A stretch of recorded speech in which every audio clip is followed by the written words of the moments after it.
দেখুন, আমরা কোর কমিটির ওপর মমতা বন্দ্যোপাধ্যায় আস্থা রেখেছেন, তার উপর আমি আর কি বলবো। অভিষেক বন্দ্যোপাধ্যায় আস্থা রেখেছেন, তার উপর আমার কি বলার আছে। তাছাড়া 2 বছরের অভ্যস্ত হয়ে পড়েছেন 2 বছর বিগত। হ্যাঁ, 2 বছর আমাদের যে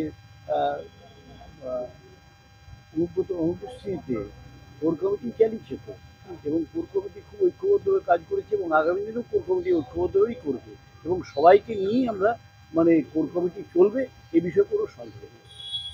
খুব পরিষ্কার যে তৃণমূলের এতই অধঃপতন, একজন প্রেসিডেন্ট নির্বাচন করতে পারছে না একটা জেলাতে।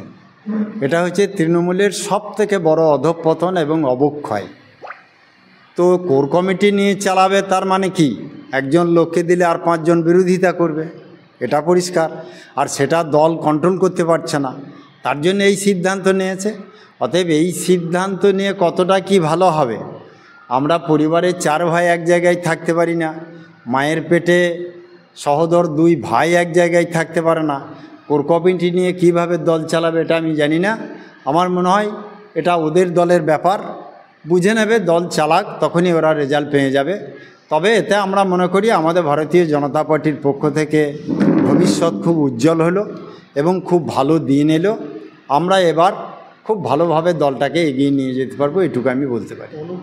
যেহেতু আমাদের কোর কমিটির ওপর আমাদের দলনেত্রী মমতা বন্দ্যোপাধ্যায় আস্থা রেখেছেন, যে 26শে নির্বাচন আসছে, বীরভূম জেলার 11টা যে বিধানসভা আছে, 11টা বিধানসভায় জোড়াফুলি ফুটবে। মমতা বন্দ্যোপাধ্যায়, অভিষেক বন্দ্যোপাধ্যায় যাকে দাঁড় করাবে সেই বিপুল ভোটে জয়যুক্ত হবে এবং বিরোধীদের নাস্তা নাবুদ করে ছাড়বে। যে তারা তাদের দলের সভাপতি ঘোষণা করতে পারছে না।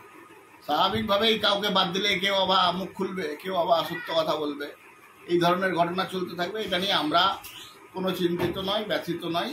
তৃণমূল তাদের পার্টিতে কাকে কর্মচারী রাখবে, কাকে এই করবে, সেটা তাদের ব্যাপার, আমরা এই বিষয়ে কিছু বলছি না।